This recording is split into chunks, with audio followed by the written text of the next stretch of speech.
37주 같이 보도록 하겠습니다.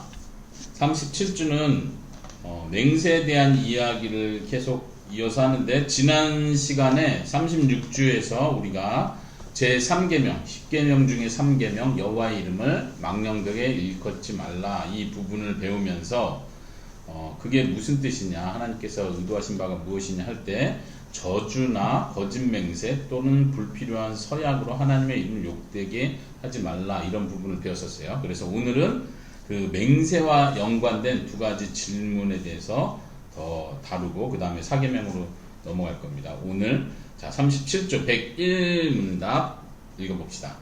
그러나 하나님의 이름으로 경건하게 맹세할 수는 있습니까? 그렇습니다. 국가가 국민에게 요구하는 그 경우, 혹은 하나님의 영광과 이웃의 복을 위하여 신뢰와 진리를 보존하고 증진시키는데 꼭 필요한 경우에는 맹세할 수 있습니다.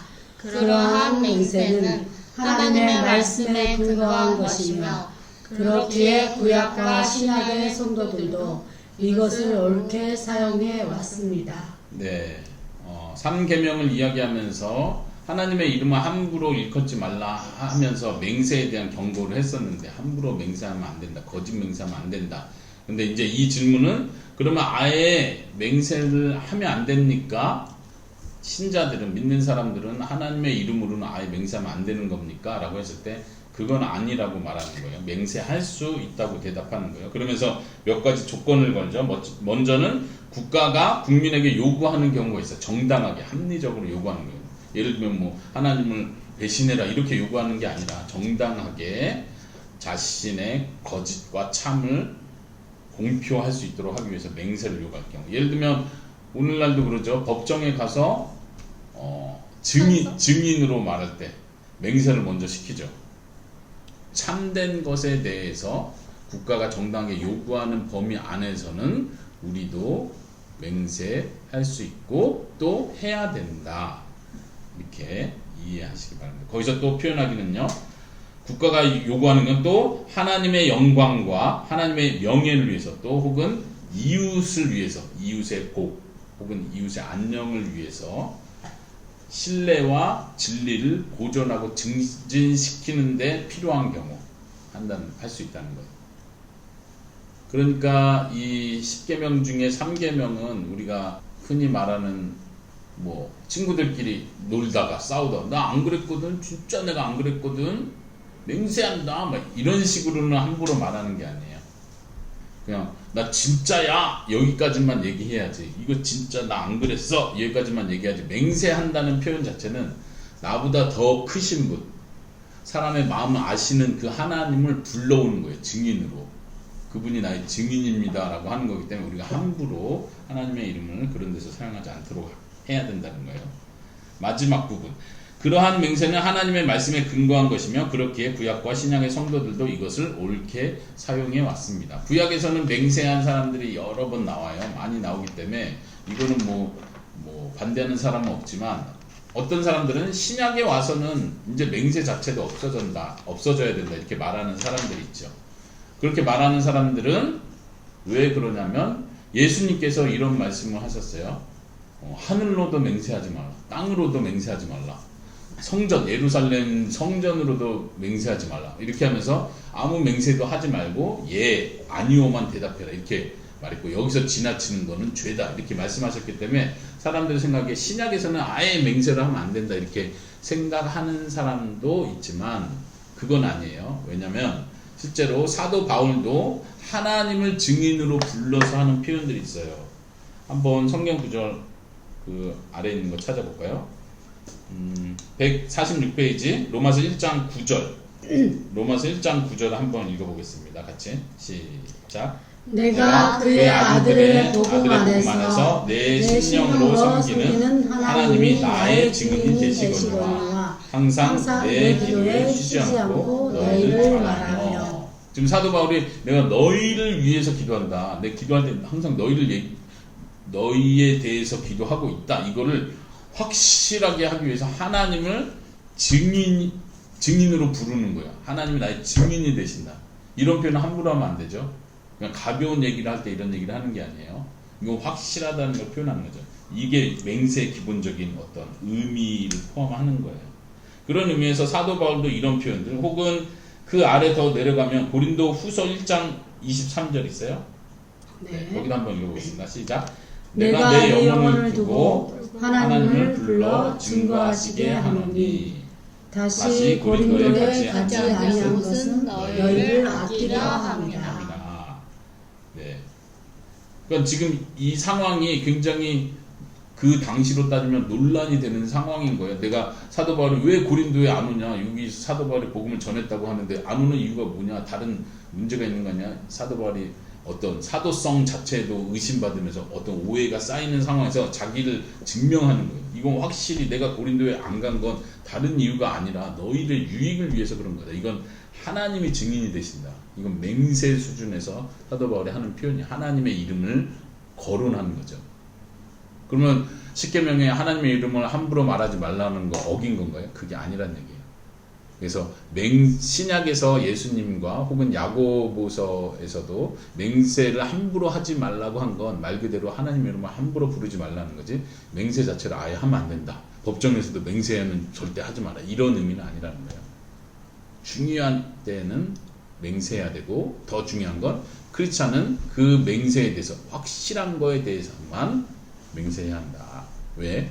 하나님의 이름이 걸렸기 때문에. 자, 그 부분을 좀 더 설명하는 그 102 문답이에요.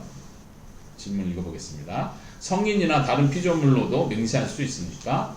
아닙니다. 정당한 맹세는 오직 홀로 사람의 마음을 아시는 하나님을 불러 진리에 대해 증인이 되어 주시며 내가 거짓으로 맹세할 때에 형벌하시기를 구하는 것입니다.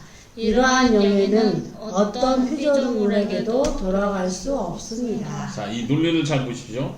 다른 성인, 성자들 기억나죠? 뭐 베드로든 마리아든 성인이라고 부르는데 카톨릭에서 말하는 그런 의미예요. 성인이나 혹은 다른 피조물들, 예수님이 표현한 것처럼 뭐 예루살렘 성을 놓고 맹세한다든가, 혹은 보통 믿지 않는 사람들은 어떤 표현을 쓸 수 있을까요?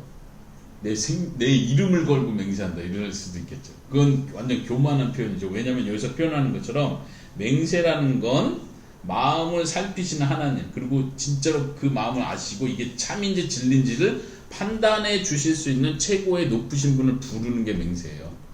근데 내가 내 이름으로 맹세한다, 이거는 교만의 극치라고도 표현할 수 있겠죠. 그래서 하나님의 이름으로 맹세한다 이렇게 표현하는 거죠. 근데 애니메이션 보면 많이 그런 말. 어떤 표현? 자기 이름으로 한다고? 그쵸. 그런 거는 잘못된 그런 거 표현이에요. 많이 들었는데 아버지 그 아버지 이름. 가문의 뭐 그쵸. 가문의 명예를 걸고. 그러니까 크리스찬들은 그런 표현을 하면 안 되는 거예요. 왜요? 거기서 이제 가문이라는 거, 조상 이런 거는 이제 신 개념으로서 조상들의 권위를 세우는 거기 때문에 우리는 그래서 하나님 외에 다른 어떤 것으로도 맹세하는 건 옳지 않다. 여기서 이제 그걸 잘 표현해 주죠. 오직 하나님만 마음을 아시기 때문에 하나님을 증인으로 세우는 것이고, 또 내가 거짓으로 맹세했다면 내가 벌을 받겠습니다. 이런 의미가 들어가 있어요. 구약에서부터 맹세 의미가 그런 게 들어가 있죠. 여기서 우리가 하나 추가적으로 생각할 건 뭐냐면, 잘못된 맹세는 취소하는 게 옳습니다. 취소할 수 있어. 취소하면 안 되는 걸 전제로 하지만, 내가 죄를 짓는 것에 대해서 맹세했다면 그건 회개하고 돌이켜야 될 문제지, 내 죄 짓는 걸 맹세했으니까 맹세 어기면 안 돼, 그러니까 죄를 져야 돼, 이렇게 가서는 안 된다는 얘기죠. 근데 그때 그 이야기에서 보면 자기를 먼저 마중 나온 사람 입다가 그랬죠. 그쵸. 그렇지. 그러면 사사시대에 회개하고. 입다가 자기를 먼저 나온 사람을 하나님께 바치겠습니다 했는데, 사람이란 얘기를 안 했고 입다는 어쩌면 짐승이, 어떤 짐승이 먼저 나오든 이렇게 생각했을 수 있는데, 입다는 그게 사람의 자기 딸에게 적용된 걸 알고도 맹세를 미루지 않고 그렇게 했다고 하잖아요. 그럴 때는, 그래서 이거는 맹세와 연관해서 생각해 볼 문제인데, 입다의 행동이 과연 옳은가, 이거는 우리가 고민해 봐야 된다는 거예요. 사람을 죽이는 걸 하나님 기뻐하지 않았다고 우리가 분명히 알기 때문에 입다의 행동은 잘못됐다고 우리가 판단할 수 있는 거예요. 입다는 맹세를 지킨 거긴 하지만. 그렇지. 그러니까 맹세를 지키는 건 하나님 기뻐하는 거예요. 그런데 사람을 죽이면서까지 맹세를 지키는 걸 하나님이 기뻐하실까? 그건 아니라고 생각해야 옳다는 거죠. 그런 의미에서 이제 어떤 사람들 맹세를 마치 어떤 저주나 마술처럼 내가 한번 내버렸기 때문에 이건 운명이 정해져서 이건 어떻게 할 수 없고 내가 이걸 어기면 무조건 얽매인다. 얽매인다고 생각해서 어쩔 수 없이 해야 된다라고 생각하는 태도는 굉장히 미신적인 태도고, 하나님 앞에서 하는 맹세는 말 그대로 인격 대 인격으로 맹세하는 거예요. 대신 하나님이 강조하는 건 하나님의 이름으로 너가 이렇다고 말했으면 그건 반드시 지켜야 한다, 혹은 반드시 이게 진리일 때만 하나님의 이름으로 맹세해야 한다, 이렇게 말씀하시는 거예요. 그래서 지난주와 오늘 이 제3계명의 가장 핵심은 뭐예요? 하나님의 이름을 함부로 말하는 게 아니다. 쉽게 하나님의 이름을 말하지 않고 쉽게 하나님의 이름으로 맹세한다 어쩐다 이런 표현을 하지 않는 것. 그래서 예수님은 아무 것으로도 맹세하지 마라. 예, 아니요, 이것만 대답해라. 이렇게 그 정도로 강조를 하신 거다. 이해되겠습니까? 네.